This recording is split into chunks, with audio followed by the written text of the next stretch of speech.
This Sanskrit verse explains that ignorance is an intangible but positive force. It cannot be described as either existing or not existing, but instead is composed of three qualities: serenity, activity, and inertia. It's antagonistic to knowledge, and its existence is established by the experience of "I am ignorant" and other passages in the Shruti. Ignorance is neither real nor unreal, and it is neither with parts nor without parts, nor separable from knowledge, nor inseparable from it. It is indescribable and cannot be proved by human reasoning or knowledge, since they're both subject to ignorance. There's not me in ignorance to be ignorance is an illusion without support, and contrary to all reasoning, yet it is necessary to explain the production. Ultimately, ignorance is a positive force that is related to the three qualities of serenity, activity, and inertia, and it is the source of the illusion of the phenomenal world.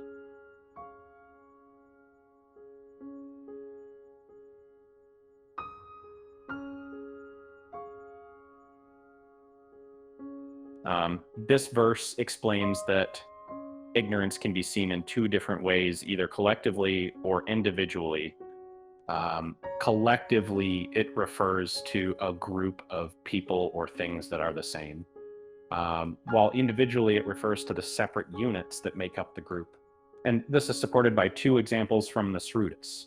One example is a passage which states that there is one unborn entity, and the other example is a passage which states that Indra, through Maya, takes on various shapes.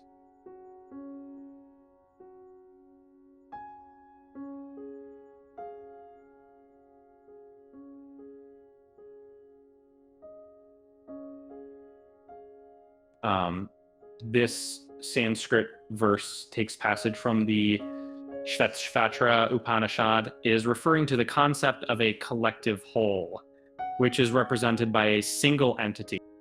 This is illustrated by the example of a forest, which is composed of many individual trees, and a reservoir, which is composed of many individual drops of water. Similarly, the collective whole of ignorance that exists in all living beings is represented as one, as is stated in scriptural passages such as, "There is one unborn." Even though Brahman is the substrate of ignorance, its effects are only seen in and through the created beings.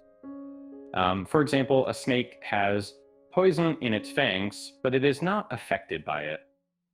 And the effect of the poison is only seen when the snake bites others. This establishes the diversity of finite beings. Furthermore, this diversity of finite beings necessitates the distinction of ignorance. Otherwise, liberation from the ignorance of one person would imply the liberation of everyone else. Therefore, the diversity of ignorance must be accepted, albeit from a relative standpoint. This is what is being referred to in the scripture as, there's one unborn. In these verses, we dive into the understanding of ignorance, which is depicted as a force neither wholly existent nor non-existent, and composed of the qualities serenity, activity, and inertia. This force counteracts knowledge and its existence despite being contradictory to logic, is required to explain the phenomenon of our perceived world. We further discuss the perspectives of seeing ignorance either collectively or individually. The collective ignorance represents a whole that's made up of individual components. It's reminiscent of a forest made up of individual trees or a reservoir filled with individual water droplets.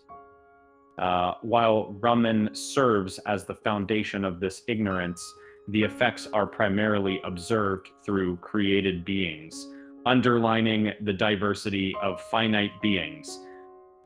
Interestingly, if ignorance were not diverse, liberation of one individual would imply liberation for all.